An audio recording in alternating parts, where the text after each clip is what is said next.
আমি শাহাদা পাঠ করব যদি ডক্টর জাকির নায়েক আমার প্রশ্নের উত্তর দিতে পারেন।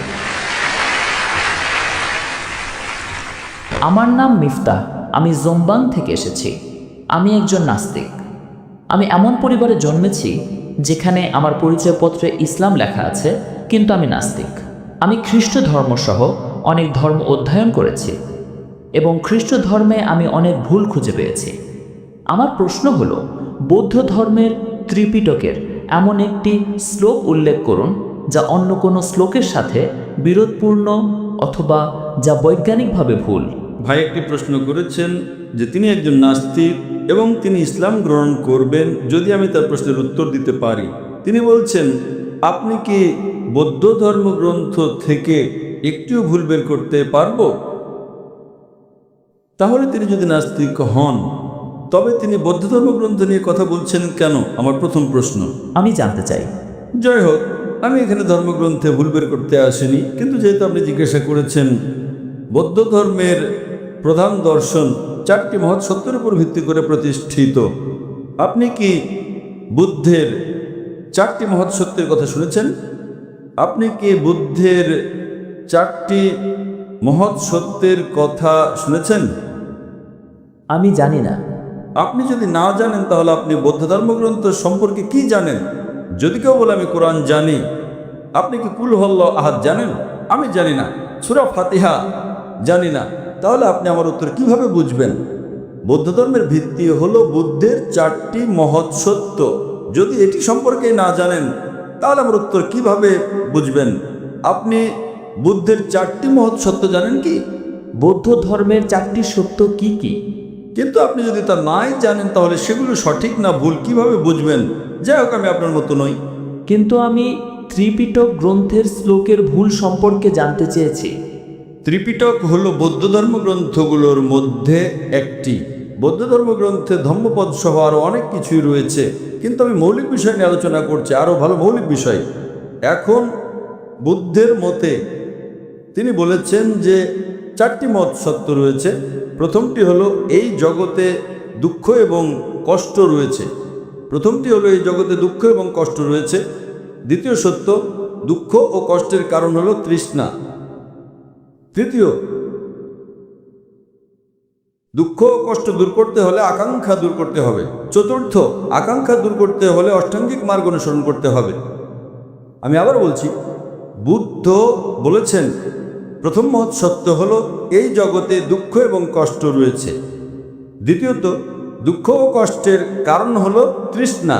তৃতীয়ত, আকাঙ্ক্ষা দূর করার মাধ্যমে আপনি দুঃখ এবং কষ্ট দূর করতে পারবেন। চতুর্থ, আকাঙ্ক্ষা দূর করার জন্য আপনাকে অষ্টাঙ্গিক মার্গ অনুসরণ করতে হবে।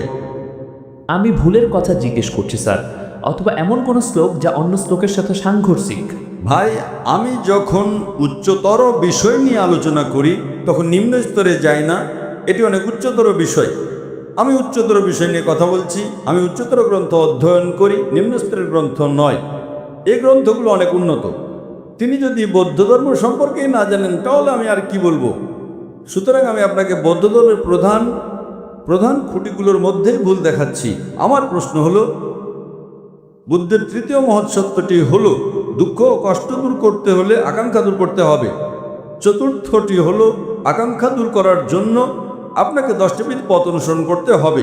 প্রশ্নটা হলো, যদি আমাকে 10টা বিধ পথ অনুসরণ করতে হয় তাহলে সেই পথ অনুসরণ করার জন্য আমার মধ্যে একটা আকাঙ্ক্ষা থাকতে হবে। সুতরাং এটা বলছে যে আকাঙ্ক্ষা দূর করার জন্য আপনার আকাঙ্ক্ষা থাকা উচিত। তাই এটি যৌক্তিকভাবে স্ববিরোধী। আপনি কি বুঝতে পারছেন? হ্যাঁ হ্যাঁ।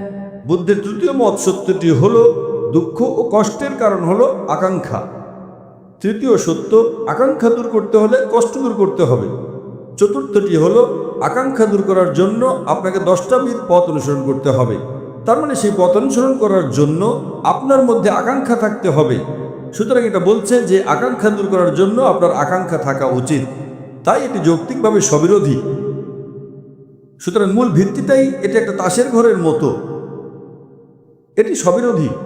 আকাঙ্ক্ষা দূর করার জন্য আপনার আকাঙ্ক্ষা কিভাবে থাকতে পারে? সুতরাং এটাই কারণ। এবং আপনি আমার অন্য ভিডিও ক্যাসেটগুলো শুনতে পারেন যেখানে আমি বৌদ্ধ ধর্ম নিয়ে কথা বলেছি।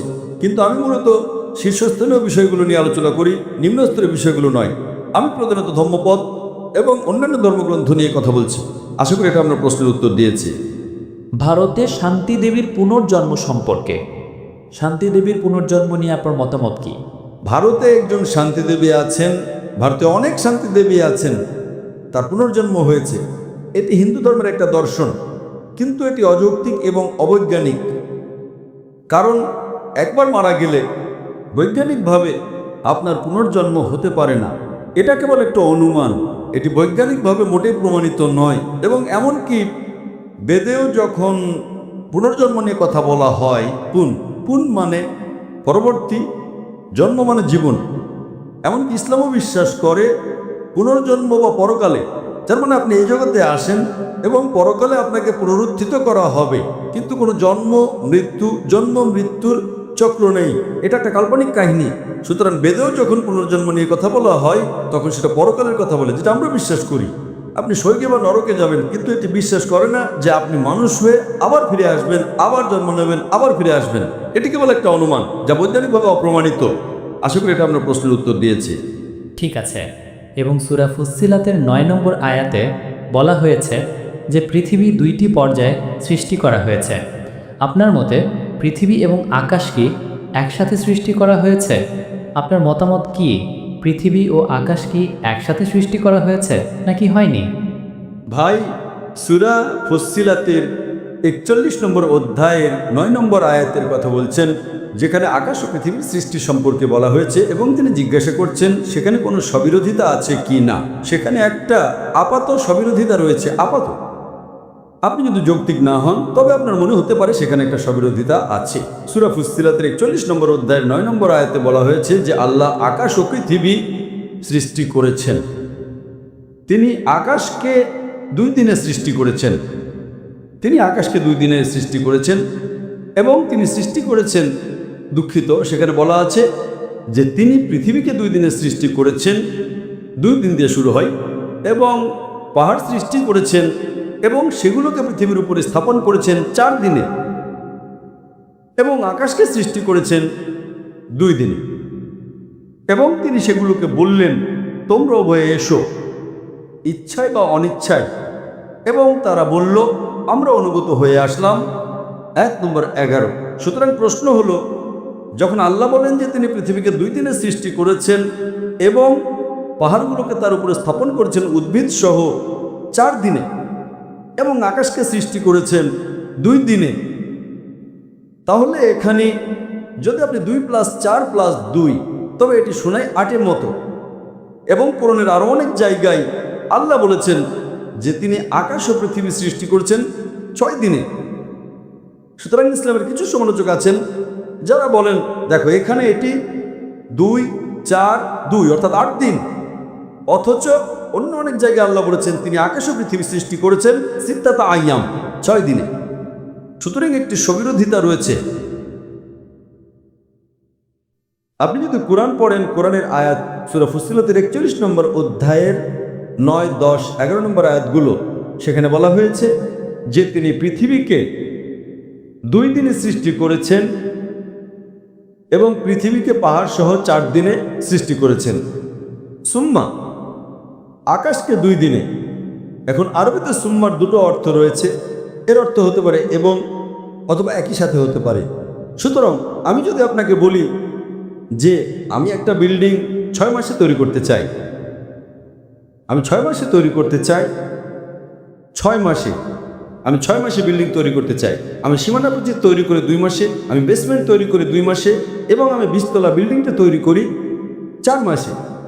আপনি তো 6 মাস বলেছিলেন, এটা তো 4 মাস। সীমানা প্রাচীর 2 মাসে, বেসমেন্ট 2 মাসে। আমি যখন সীমানা প্রাচীর তৈরি করছি তখন আমি একই সাথে বেসমেন্টও তৈরি করছি। সুতরাং আমি যখন 2 মাসে সীমানা প্রাচীর তৈরি করছি তখন আমি বেসমেন্টও 2 মাসে তৈরি করছি। সুতরাং সীমানা প্রাচীর এবং বেসমেন্ট আমরা 2 মাসে তৈরি করছি, তারপর বাকি 20 তলা আমি 4 মাসে তৈরি করছি। তাহলে মোট কত হলো? 8 মাস। 6 মাস, 8 মাস নয়। সুতরাং একইভাবে যখন আল্লাহ বলেন যে তিনি পৃথিবী এবং তারপরে পাহাড়গুলোকে স্থাপন করেছেন 2 পর্যায়ে, পাহাড় পর্বত 4 পর্যায়ে 6 মাসে, সুম্মা যখন এটা ঘটছিল তখন তিনি আকাশও তৈরি করেছিলেন। সুতরাং আসলে এটা 6 মাসই। কোরআনের কোথাও একটিও স্ববিরোধিতা নেই। আল্লাহ কোরআনে বলেছেন সূরা নিসার 4 নম্বর অধ্যায়ের 82 নম্বর আয়াতে, أفلا يتدبرون القرآن তারা কি যত্ন সহকারে কোরআন নিয়ে চিন্তা করে না? أفلا يتدبرون القرآن ولو كان من عند غير الله لوجدوا فيه اختلافا كثيرا তারা কি যত্ন সহকারে কোরআন নিয়ে চিন্তা করে না? যদি কোনো স্ববিরোধিতা থাকতো, তবে অনেক, যদি এটা আল্লাহ ছাড়া অন্য কারো পক্ষ থেকে হতো তাহলে অনেক স্ববিরোধিতা থাকতো। সুতরাং কোরআন বলছে যে কোরআনের একটিও স্ববিরোধিতা নেই, কোরআনের একটিও ভুল নেই। আশা করি উত্তর পেয়েছেন। এখন কি আপনি শাহাদা পাঠ করবেন? আপনি শাহাদা পাঠ করবেন? এখনো নয়। পুলিশ বলছে সময় শেষ। আরেকটি প্রশ্ন। থামুন থামুন, পুলিশ বলছে সময় শেষ। হ্যাঁ, আমি শাহাদা পাঠ করতে চাই। থামুন, আমার কথা শুনুন, আমার কথা শুনুন। আমি শাহাদা পাঠ করতে চাই। ঠিক আছে, মাশাআল্লাহ। আমি কি শাহাদা পাঠ করাতে পারি, নাকি পুলিশকে জিজ্ঞাসা করতে হবে? আমি কি শাহাদা পাঠ করাতে পারি? না, আমার সাথে মুসলিম পুলিশ আছে। আমি কি এটি করাতে পারি নাকি না? ভাই পুলিশ, আমি কি শাহাদা পাঠ করাতে পারি নাকি না? 2 মিনিট। আল্লাহ আপনাকে সব দেবেন। আপনি কেন মুসলিমদের মুসলিম হতে বাধা দিতে চাইছেন? আল্লাহ আপনাকে সব দেবেন ইনশাআল্লাহ। ভারতে তারা আমাকে রাত 12টা 2টা পর্যন্ত অনুমতি দেয়। ইন্দোনেশিয়ায় কেন রাত 11টা? Yes, he wants to shahada. اوكي ما شاء الله আপনি কি একমত ঈশ্বর একজন? হ্যাঁ, আমি এক ঈশ্বরে বিশ্বাস করি। আপনি কি বিশ্বাস করেন যে হযরত মুহাম্মদ ঈশ্বরের নবী? হ্যাঁ, আমি বিশ্বাস করি। আপনি কি ইসলাম গ্রহণ করতে চান? হ্যাঁ, আমি করতে চাই।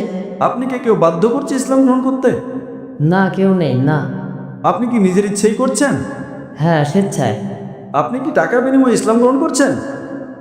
কেউ নেই, শুধু আমার পরিবার মুসলিম পরিবার থেকে এসেছি, তাই আমি ইসলাম গ্রহণ করতে চাই। আমি আপনার ভিডিওগুলো থেকে খুঁজে বের করেছি। মাশাআল্লাহ মাশাআল্লাহ। ইনশাআল্লাহ আমি আরবিতে বলবো, আপনি পুনরাবৃত্তি করতে পারেন। আশহাদু আশহাদু আল্লাহ আল্লাহ ইলাহা ইলাহা ইল্লাল্লাহ ইল্লাল্লাহ ওয়া আশহাদু ওয়া আশহাদু আন্না আন্না মুহাম্মাদান মুহাম্মাদান আবদুহু আবদুহু ওয়া রাসূলুহু। ওয়া রাসূলুহু।